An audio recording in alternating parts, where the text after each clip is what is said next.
Very good morning, students. This is your second period, and this period is your Hindi.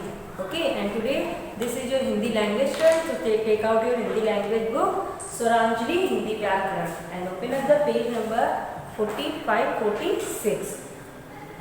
Chapter 9। बच्चों, आज मैं आपको पाठ 9 विशेषण पढ़ाऊंगी। इससे पहले मैंने आपको सर्वनाम पढ़ाए थे और उनके अभ्यास कार्य पूरे कराए थे। आज हम पाठ 9 विशेषण पढ़ेंगे। तो आइए शुरू करते हैं। विशेषण क्या है?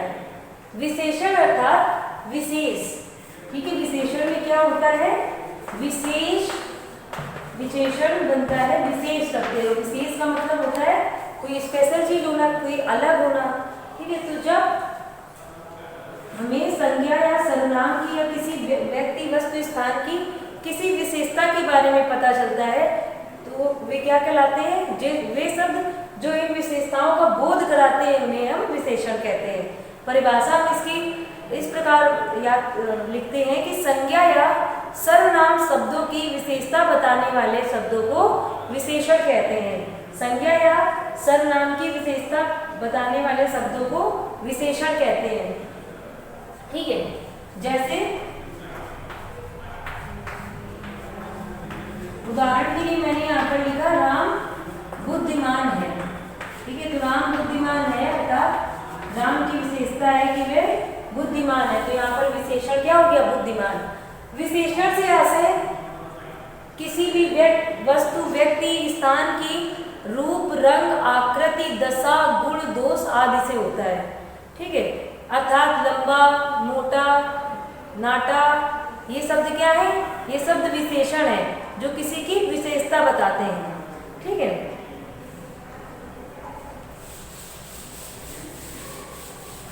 विशेषण में हम इसके बाद पढ़ते हैं।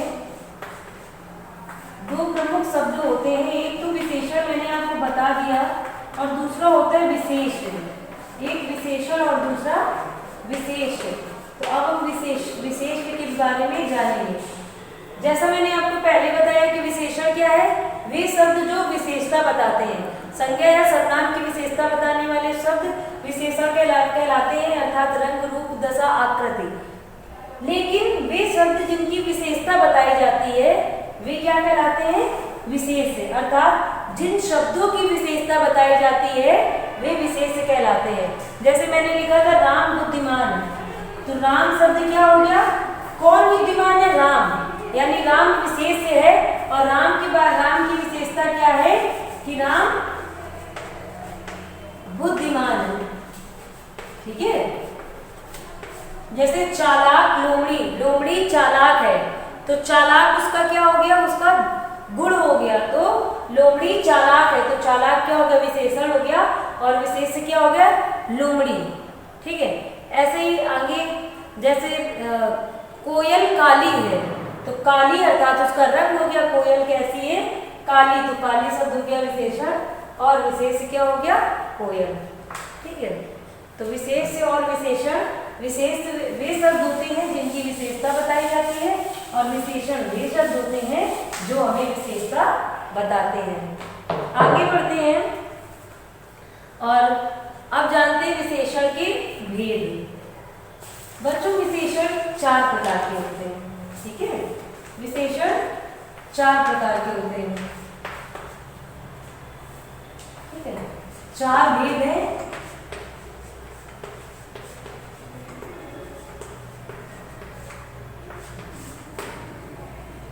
विशेषण के 4 भेद होते हैं। पहला होता है गुणवाचक। जैसा मैंने अभी आपको बताया था विशेषण में कि कुछ शब्द होते हैं जो गुण के बारे में बताते हैं, जैसे बुद्धिमान। ठीक है, गुण में गुणवाचक विशेषण। फिर होता है संख्यावाचक विशेषण जो संख्या के बारे में बताए। संख्यावाचक विशेषण।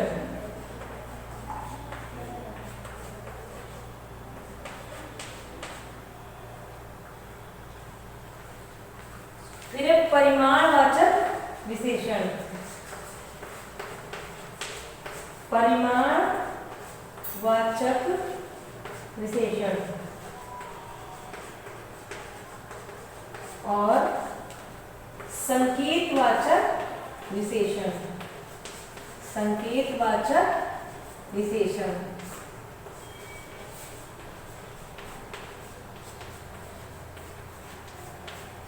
यानी विशेषण के 4 भेद होते हैं। पहला होता है गुणवाचक विशेषण, दूसरा है संख्यावाचक विशेषण, तीसरा है परिमाणवाचक विशेषण और चौथा है संख्यावाचक विशेषण, संकेतवाचक विशेषण।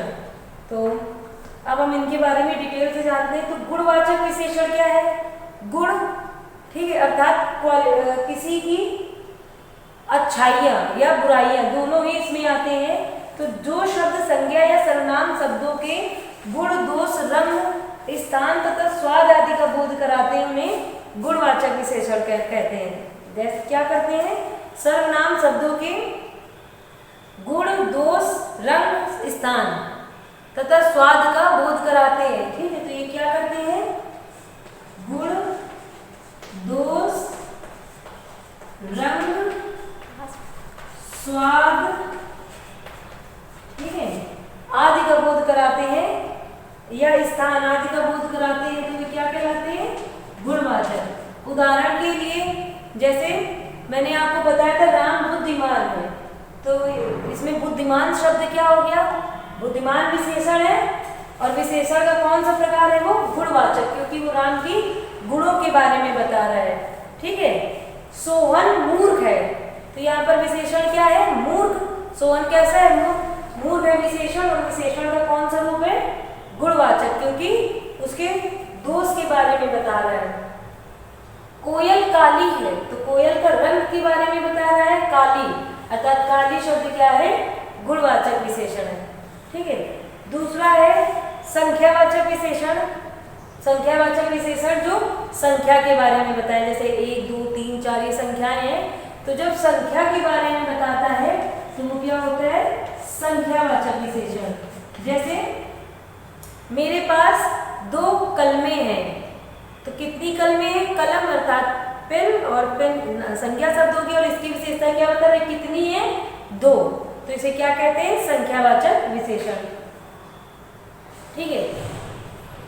इसमें 2 होते हैं संख्यावाचक विशेषण, एक होता है निश्चित और एक होता है अनिश्चित। मेरे पास 2 कलमें हैं, तो यहाँ पर निश्चित है कि मेरे पास 2 कलमें हैं, लेकिन अगर यहीं पर ये वाक्य होता मेरे पास कई कलमें हैं, कई कलमें हैं अर्थात कई, यहाँ पर ये अनिश्चित संख्यावाचक विशेषण है, जिससे हमें कलमों की संख्या के बारे में ज्ञान नहीं हो रहा है, लेकिन कलमों की ये विशेषता पता चल रही है कि उसके पास संख्या में अधिक है। ठीक है। तो संख्यावाचक विशेषण एक होता है निश्चित संख्यावाचक और एक होता है अनिश्चित। जब कोई संख्या 1, 2, 3, 4 इस प्रकार से होगी तो वो निश्चित हो जाएगा, और जब कई इस प्रकार के कुछ इन शब्दों का प्रयोग होता है तो ये संख्यावाचक विशेषण कहलाते हैं। फिर है परिमाणवाचक। परिमाणवाचक का क्या अर्थ होता है? परिमाणवाचक से तात्पर्य होता है नाप तौल से। ठीक है। तो जिन संज्ञा शब्दों से संज्ञा शब्दों की नाप तौल के आधार पर विशेषता बताई जाती है, वे क्या कहलाते हैं? वे परिमाणवाचक विशेषण कहलाते हैं। जैसे 2 मीटर कपड़ा दे दो, 2 मीटर कपड़ा दे दो, तो यहाँ पे 2 मीटर नाप है कपड़े की, तो नाप बता रहा है 2 मीटर। या मुझे 1 लीटर दूध दे दो, तो 1 लीटर, ठीक है, तो ये क्या है? तौल है, तो ये क्या होगा? परिमाणवाचक। तो जो शब्द किसी संज्ञा या संज्ञा की नाप के बारे में बताते हैं, तौल के बारे में बताते हुए परिमाणवाचक कहलाते हैं। यहाँ पर भी दो प्रकार के परिमाणवाचक होते हैं, एक होता है निश्चित और एक होता है अनिश्चित। निश्चित परिमाणवाचक होते हैं, जैसे मुझे 1 लीटर, 2 लीटर या संख्या निश्चित बता दी गई कि 1 लीटर दे दो, 2 मीटर दे दो, 10 मीटर दे दो। लेकिन अगर मुझे थोड़ा कुछ इन शब्दों का प्रयोग करके थोड़ा सा मुझे थोड़ा दूध दे दो या मुझे थोड़ी शक्कर दे दो, तो ये अनिश्चित परिमाणवाचक शब्द होते हैं। ठीक है। इसके बाद है संकेतवाचक विशेषण। संकेतवाचक विशेषण क्या होते हैं? वह, वे, यह, ये, इन्हें सार्वनामिक विशेषण भी कहते हैं, क्योंकि ये क्या होते हैं? ये सर्वनाम भी होते हैं।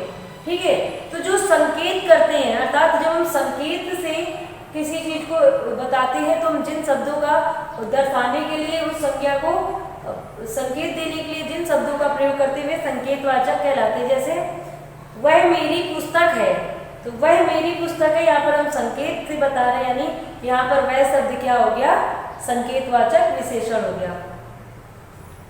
देखिए सर्वनाम और सार्वनामिक विशेषण में क्या अंतर है। जैसा कि अभी मैंने यहाँ पर आपको बोला कि वह भी सर्वनाम भी होते हैं, सर्वनामिक विशेषण भी है।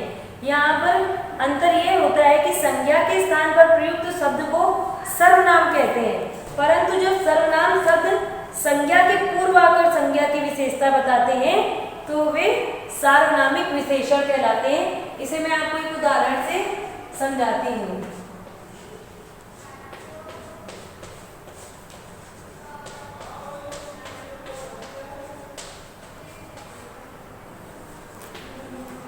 अर्थात सार्वनामिक विशेषण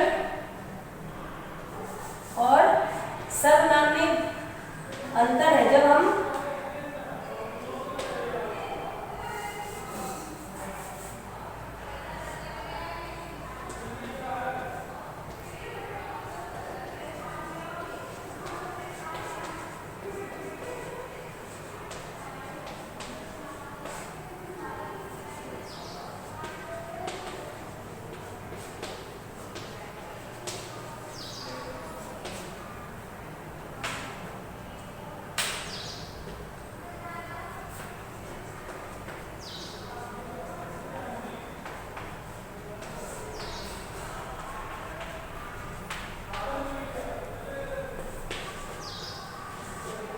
यहाँ पर देखिए बच्चों, मैंने आपको दो उदाहरण लिखे। पहला है वह कुत्ता काला है और राम एक बुद्धिमान लड़का है, वह ईमानदार भी है।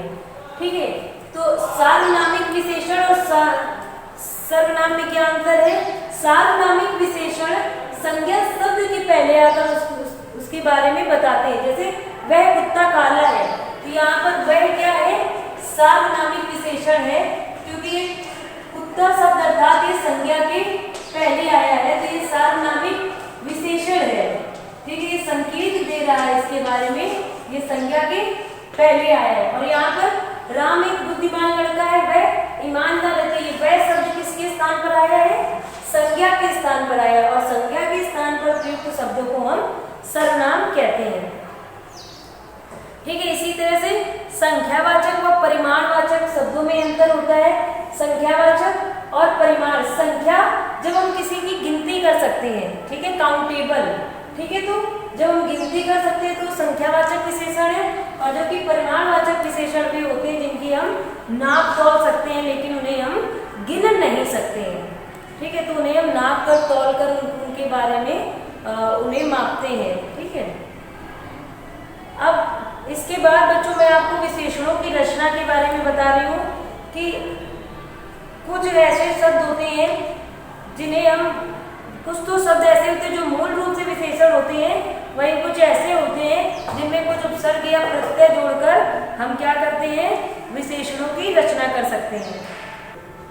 विशेषणों की रचना में मैंने आपको बताया कि कुछ शब्द ऐसे होते हैं जो मूल रूप से विशेषण है, और वहीं कुछ शब्दों की हम विशेषणों की रचना करते हैं। जैसे कुछ संज्ञा शब्दों से विशेषण बनाते हैं, तो कुछ उसमें प्रत्यय जोड़कर वे विशेषण बनाते हैं। जैसे धन, धन से बनता है विशेषण धनी। ठीक है, तो धन क्या है, संज्ञा शब्द है। फिर अनुभव, अनुभव से अनुभवी। ऐसे दिन से दैनिक, देव से दैविक, सप्ताह से साप्ताहिक। तो ये क्या है, ये कुछ समूह, ये कुछ संज्ञा शब्दों से बने हुए विशेषण है। इसके अलावा सर्वनाम से जब विशेषण बनाते हैं, तो जैसे मैं का विशेषण क्या बनता है, मुझसा। ठीक है, वह, वैसा, जो, जैसा, तुम, तुमसा। तो ये कैसे होते हैं, ये सर्वनाम से कुछ विशेषण बनते हैं। इसी प्रकार क्रिया से विशेषण बनते हैं, तो क्या परिवर्तन होता है। जैसे लड़ना, लड़ना से बनता है लड़ाकू, तो ये क्या है, विशेषण हो गया। ठीक है, वह लड़ाकू है। मोहन लड़ाकू है, तो मोहन की विशेषता हो गई। और मोहन लड़ रहा है, तो यहाँ पर वो कार्य कर रहा है, अर्थात उसकी विशेषता नहीं है कि वो लड़ता ही रहता है, अभी कर रहा है ऐसा। लेकिन अगर आपने लड़ाकू तो ये उसकी विशेषता हो गई, उसका स्वभाव हो गया, उसका गुण हो गया। पढ़ना से पढ़ाकू, देखना से दिखावटी, बेचना से बिकाऊ, ठीक है, भूलना से भुलक्कड़, भागना से भगौड़ा, चलना से चालू, ठीक है। इस प्रकार के कुछ क्रियाओं से बने हुए विशेषण हैं। वही कुछ अव्यय से बने हुए विशेषण होते हैं, जैसे ऊपर, ऊपर से ऊपरी, नीचे से निचला, भीतर भीतरी, बाहर बाहरी। ये कुछ विशेषण है जिनका निर्माण हम अव्यय से करते हैं। तो बच्चों इस चैप्टर में हमने सीखा विशेषण शब्द संज्ञा या सर्वनाम शब्दों की विशेषता बताते हैं।